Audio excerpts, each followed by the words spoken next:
On today's episode of the Locked On Knicks podcast, we're reviewing Josh Hart's season, why he was underrated by many, including me, and why it could be even better down the road if Mike Brown actually uses him in the right role.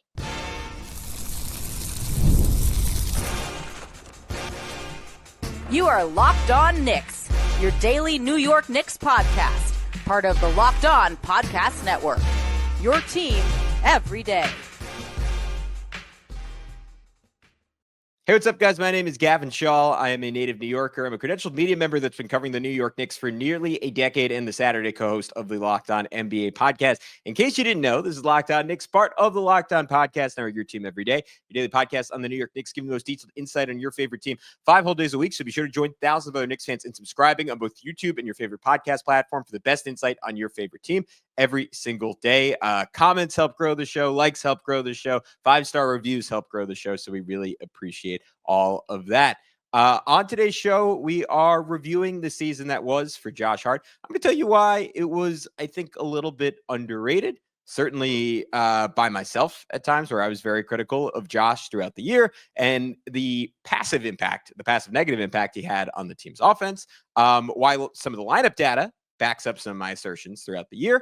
And why he needs to be used in a different role going forward. And I think the playoffs were a real indicator of that. But first, we wanted to say that today's show is brought to you by our good friends over at Monarch Money. Take control of your finances with Monarch Money. Use code LOCKEDONNBA at monarchmoney.com for 50% off your first year. All right, let's get rolling. The Josh Hart player review. There was a reason I saved this one for last. There was a lot of vitriol around the way. We talked about Josh, just from fans to Josh, all season long. And it's this weird thing where it's not his fault and he doesn't ask to play the minutes he plays. He doesn't ask to be used in the lineups he's used in. And yet he's the guy, even though it was more so Tom Thibodeau, who ends up bearing a lot of the blame for it. But overall, another fantastic season, in a lot of ways, a career season for Josh Hart. He played in 77 games, despite playing through what was termed runner's knee, essentially just an overuse injury for the most of the second half of the year.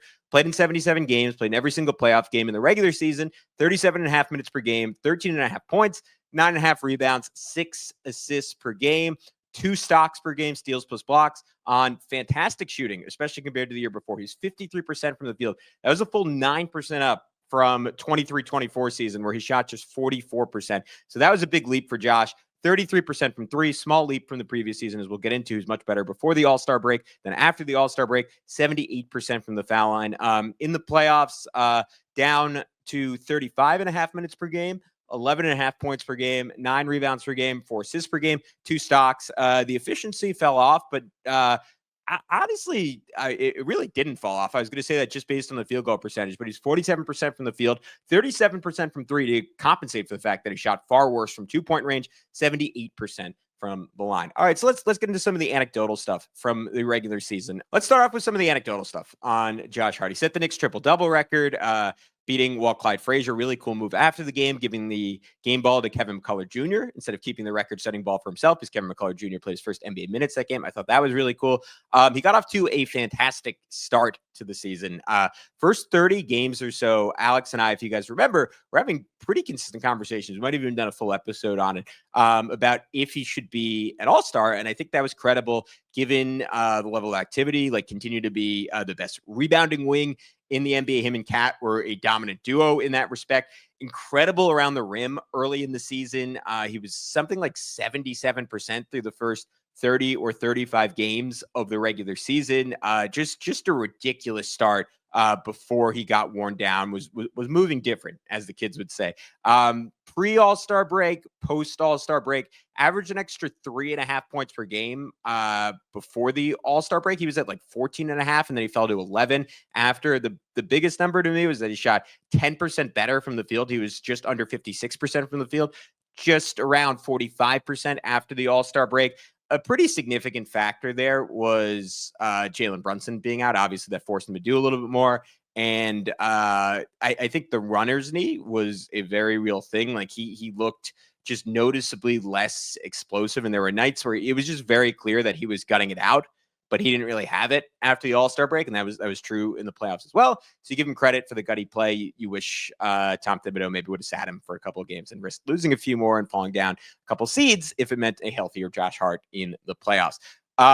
Offensively, the defining storyline of the season was something, again, we harped on a lot on this podcast, but it was just that about 30-ish games into the season, right around January 1st, teams decided to make a adjustment and start putting their bigs on Josh Hart and their wings on Karl-Anthony Towns. For the most part, right? There's certainly teams that still guarded the Knicks traditionally, but the trend was more and more in that direction, and it completely tanked what had been one of the dominant offenses in NBA history. The Knicks in 2024 were a top 5 offense in NBA history. As mentioned, they had around 120 point per 100 possession offensive rating. That was second in the NBA, only behind the Cleveland Cavaliers' historic offense.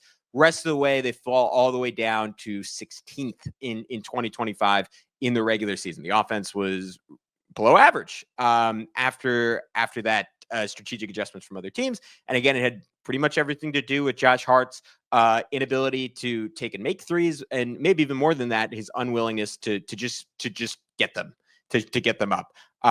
Looked way less explosive as the year went along. One other notable thing with Josh was, like, again, especially in the first half of the year, he was absolutely elite in late shot clock situations. That has been something we've noticed about him. I'm sure all of you guys have noticed about him since he became a Knick, but just this knack for taking and making like really tough Kobe Bryant-esque, like sidestep fadeaway 20-footers through the first 30 games or so. Like, if I'm remembering the stat correctly, he was top 3 in effective field goal percentage in the entire NBA with less than 4 seconds left in the shot clock, out of players who had something like at least 10 attempts on the year. Like, he was really, really special in those situations. That's just a weird skill he has. To me, that's almost something that he could do more consistently, and he doesn't trust himself to take those shots unless it's a shot clock situation where there's no guilt and he could unleash that ability. His defense, I did not think was very good for the most part last year. You have to take into account that defensive rebounding is part of defense, and he is as good as any wing in the NBA in that category. We'll get into the numbers a little bit in the second segment. So that is a key factor. And he certainly had stretches of really strong play, but I think it could best be described as inattentive. And there's perhaps some bias on my part because his mistakes, I felt, were really loud mistakes. Like, he constantly got back cut, constantly fell asleep. Again, I would argue that's a symptom of him playing too many minutes and just being exhausted, but it was a big theme. I think he was a big part of the Knicks team-wide problem of just failing to get matched up in transition. And there were very weird communication issues considering the collective defensive IQ that this team has, and the fact that he has so much experience playing with Jalen Brunson and Mikal Bridges. Did have a year at this point, or about a year, playing with OG Anunoby. To be fair, Cat was the biggest factor in that, just because he was always falling down under the basket, or often falling down under the basket on the other end when other teams were running, which caused them to have to scramble and cross match. But Josh was not really good in that area. And he was very guilty of overhelping, which I struggle, like I'm saying so many of these, is that on Josh Hart, or is that just Tom Thibodeau telling him what to do? And Josh Hart is just following orders. He was at his best when he's allowed to be balls to the wall. He's never been better on the Knicks than that 22-23 season, playing 30 minutes per game. Shot better, more energy. This season, he was asked to do that over 37 minutes per game. And I think you get diminishing returns with Josh Hart when you ask him to play that much, when you ask him to play that much with the starters, when you insist, no matter how he's shooting, no matter what his energy levels are on a particular night, that he always is a lock to finish games. It wasn't, I don't want to say always, because there were exceptions, and there were nights where Tom Thibodeau would look at Deuce McBride and say, "You're having a great game. I'm going to close with you." But more often than not, Josh Hart, almost irregardless of how he's playing, was guaranteed to finish games. And I think that was actually something that hurt Josh, that hurt the team.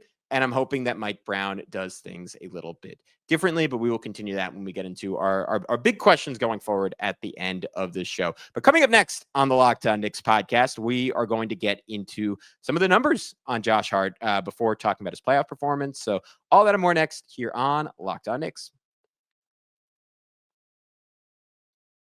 But first, we want to tell you about our good friends over at Monarch Money. Do you ever wish managing your money felt a little bit easier? Well, with Monarch Money, it can. Whether you're growing your savings or planning a big purchase, Monarch puts you in the driver's seat. It's like having your own personal CFO, giving you full visibility and control over your finances. Monarch Money is more than just a budgeting app. It's a complete financial command center. You can track all your accounts, investments, and spending in just one place. So in addition to managing your money, you're also building wealth. The biggest thing I found with Monarch Money was I spend way too much on subscriptions. I don't know if you're anything like me. You see something, you think it could make you a little bit more productive, it could help make you a little bit happier, a little more composed, and you say, all right, this is worth getting. I'm going to splurge. I'm going to do it. And slowly but surely, those subscriptions add up, a renewal here, a renewal there that you miss. Monarch Money helps you keep track of it. I have severe ADHD. As many of you who listen to this episode, this podcast can probably tell.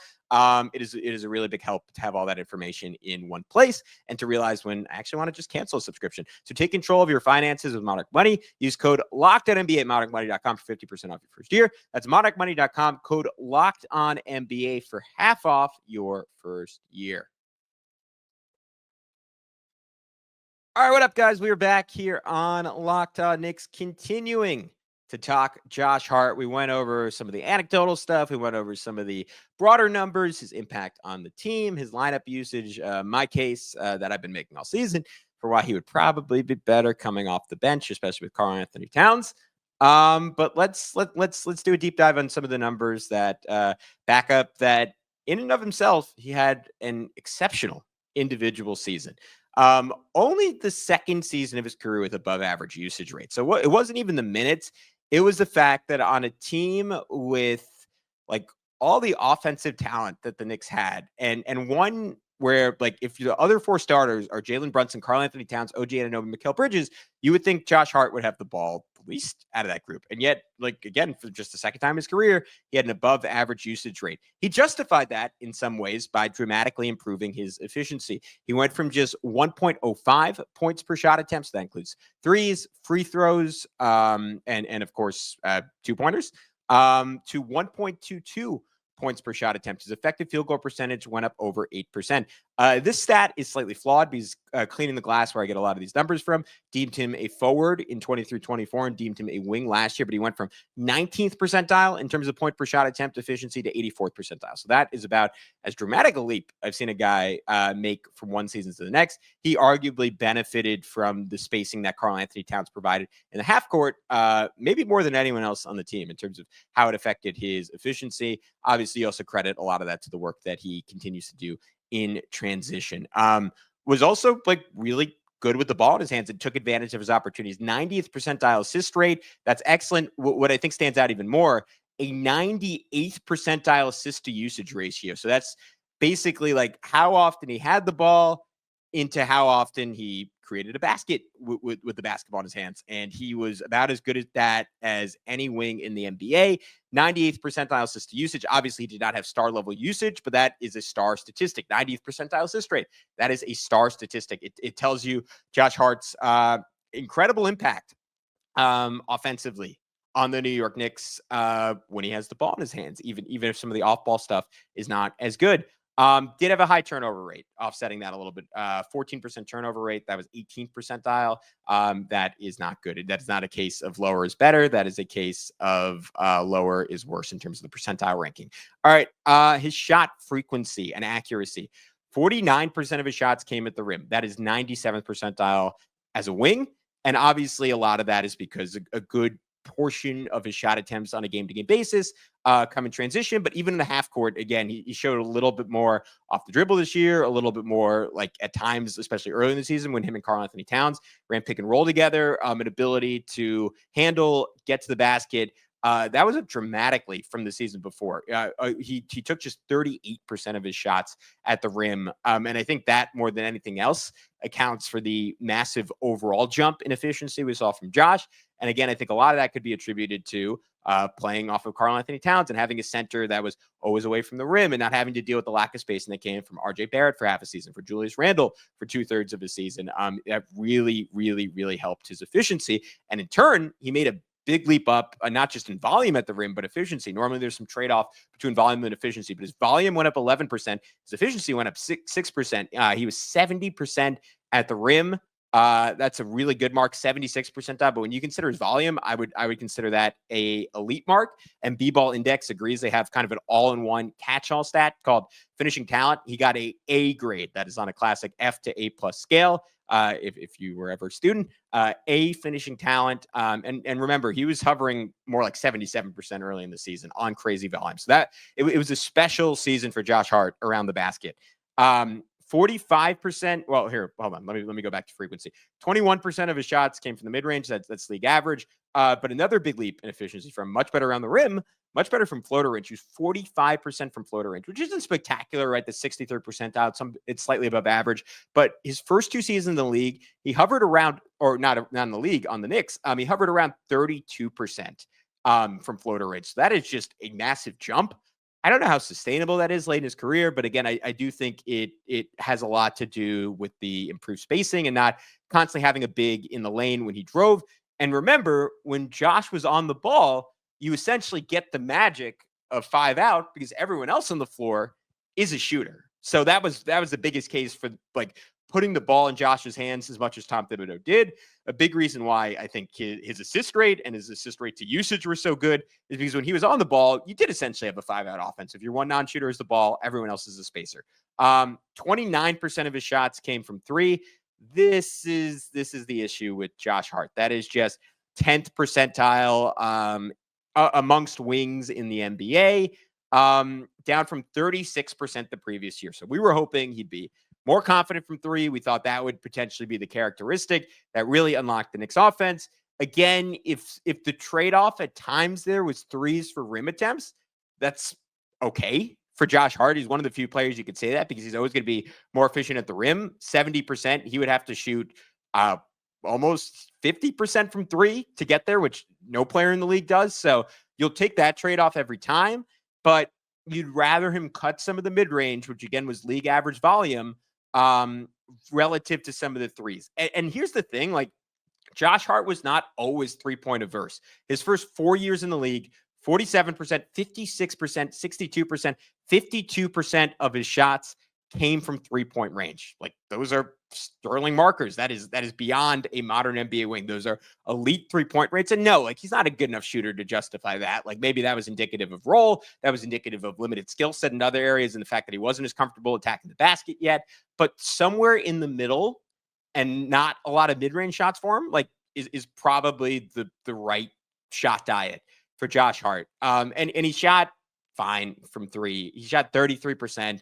31% the previous season. Again, that was after a summer of work. We all thought it was going to be better. I think some of that is tired legs, but the biggest theme there is lack of confidence. Like when he is put into a corner and forced to shoot, he usually shoots pretty well. Like look at the playoffs. He was 37% from 3. Second straight year in the playoffs, he was 37% from 3. Yes, some of that is how he's guarded and that he's left open, but it also is a reflection of like force him to, and he'll take him and he'll make him at a good enough rate. It so often just comes down to confidence for Josh Hart.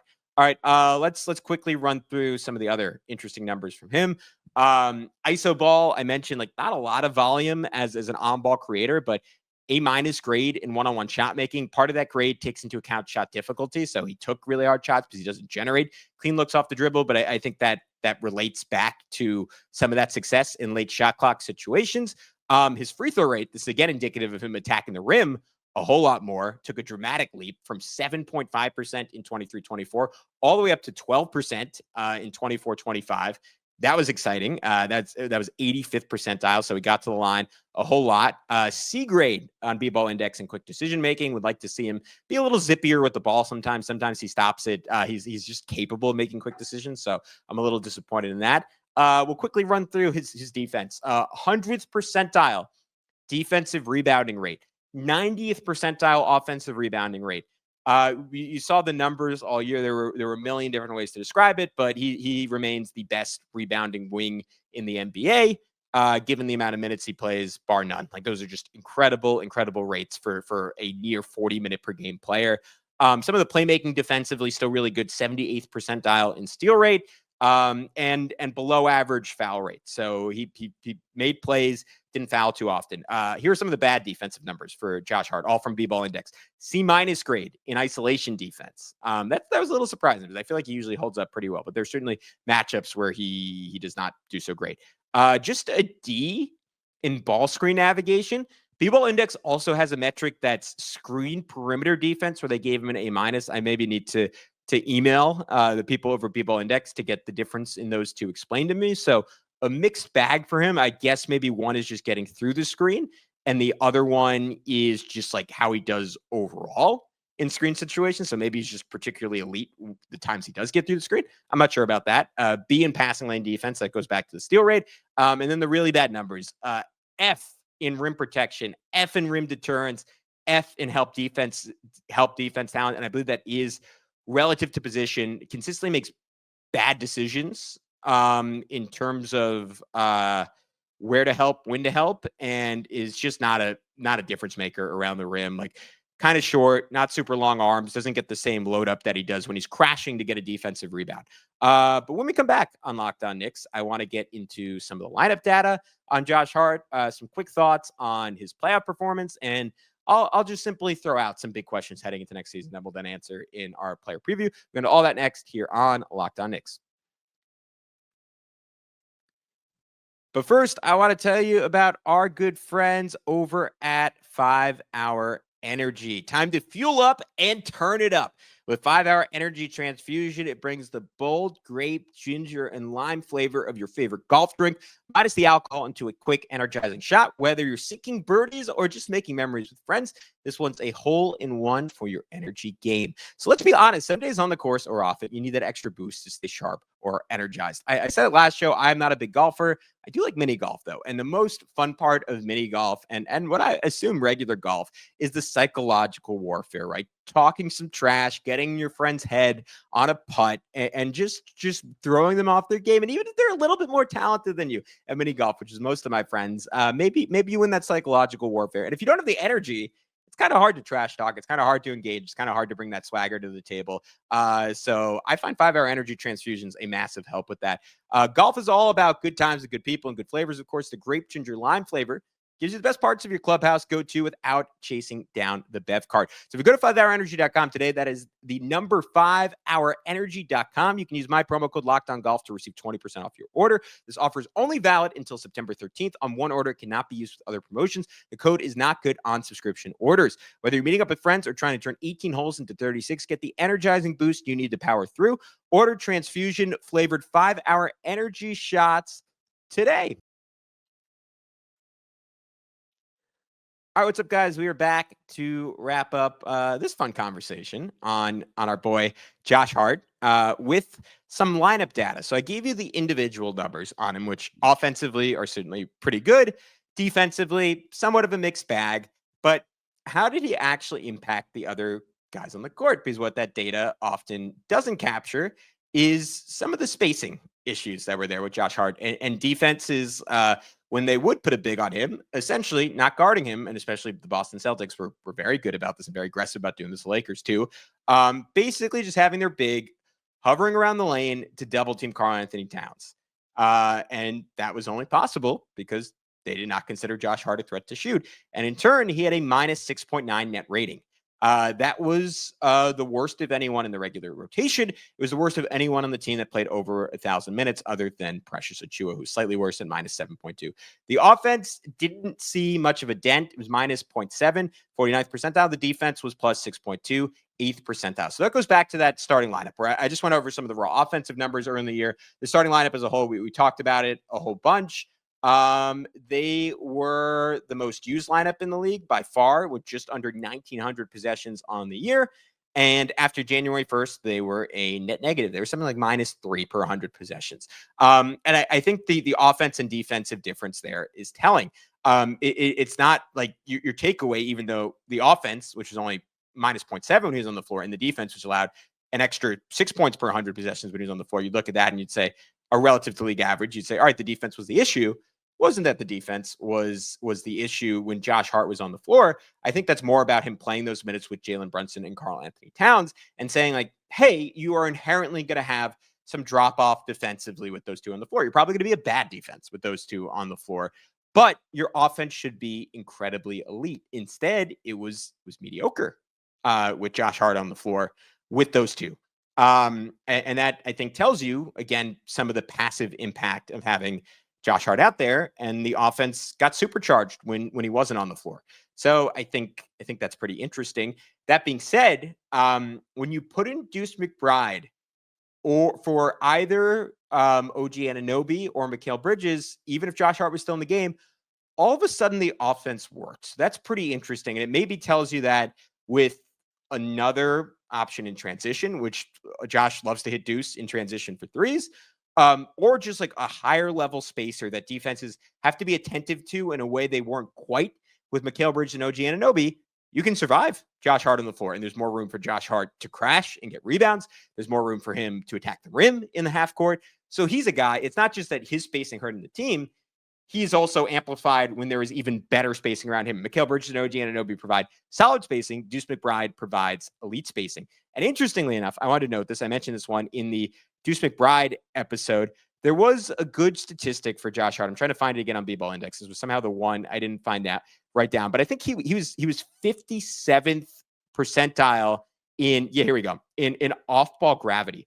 So on the whole, part of that, I think, leaks back to the early part of the year where he was guarded somewhat traditionally. And I'd be curious to see that number just in the second half of the season. But he was guarded at times. So I think maybe we slightly overrated that because teams still had to respect the fact that he could crash in for an offensive rebound. But his negative impact on the offense was pretty clear to me. And when we're talking for future seasons, like, do you start him? Do you not start him? If you're going to start him, you should also start Deuce McBride is my biggest takeaway, because those lineups were the two best that he played. And again, it was small sample size, but like Brunson, Deuce, Hart, OG, Towns, second best lineup in basketball last year that played over 100 possessions, plus 44 net rating.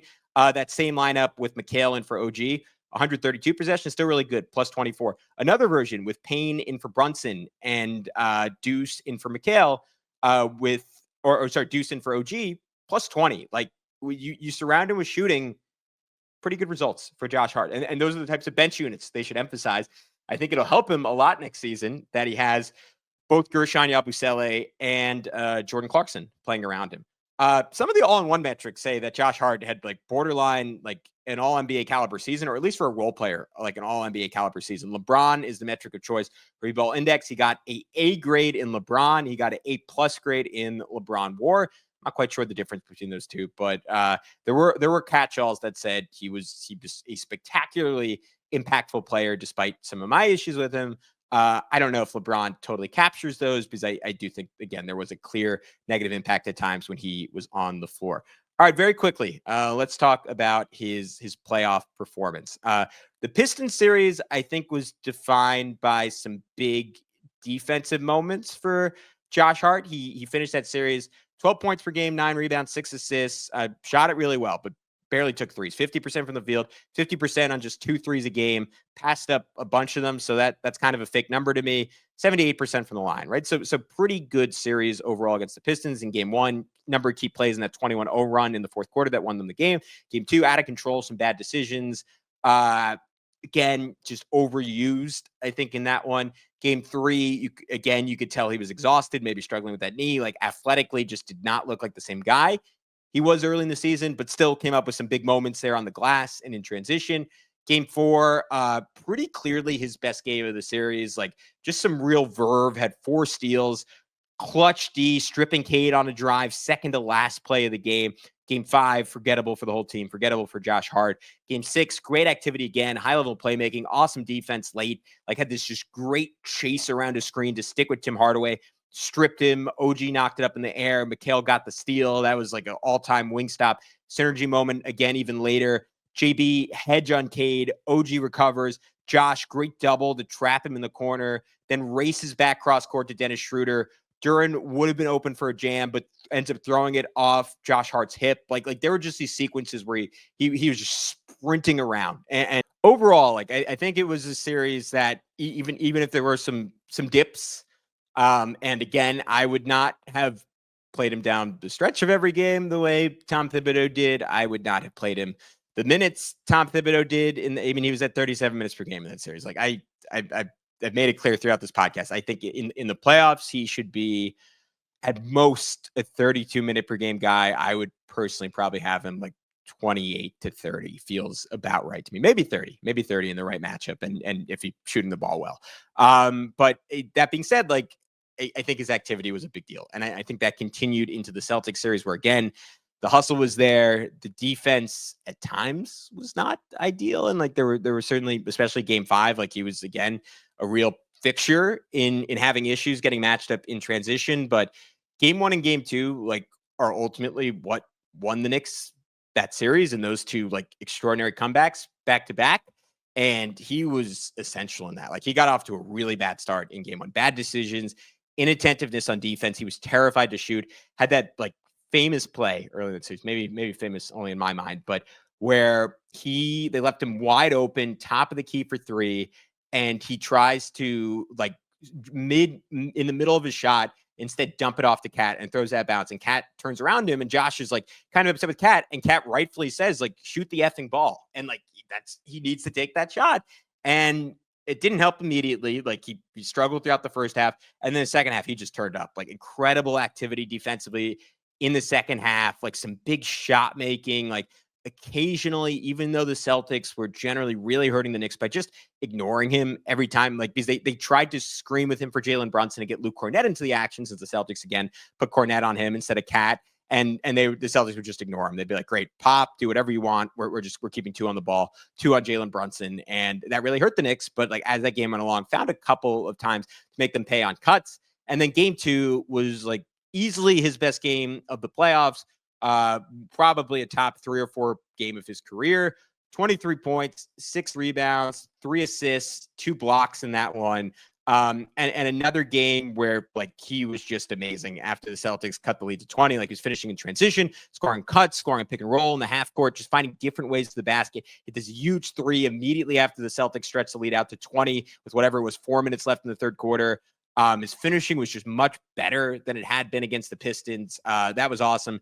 Game 3, he sucked. Game 4, he was in foul trouble, just 2 for 7. Was on the floor when the starters had easily their best quarter of the season, where Jalen Brunson did 18 points and 7 assists. That was amazing. Game 5, good stats, bad transition defense. Knicks got blown out. Game 6 helped set the tone, sloppy start, but just like the sheer effort and energy he brought from the get-go, like it was there for the whole team. But he's always sort of the tone setter in that respect, and you have to give him credit for the way he came out. Finished with a triple-double. It's only one of the playoffs. The Pacers series was the real disappointing one of the group. Just 8 points a game, 9 rebounds, 3 assists, 45% from the field, took just 5 shots per game in 33 minutes. Like he there were just times you forgot he was out there, which is not a good sign with Josh Hart.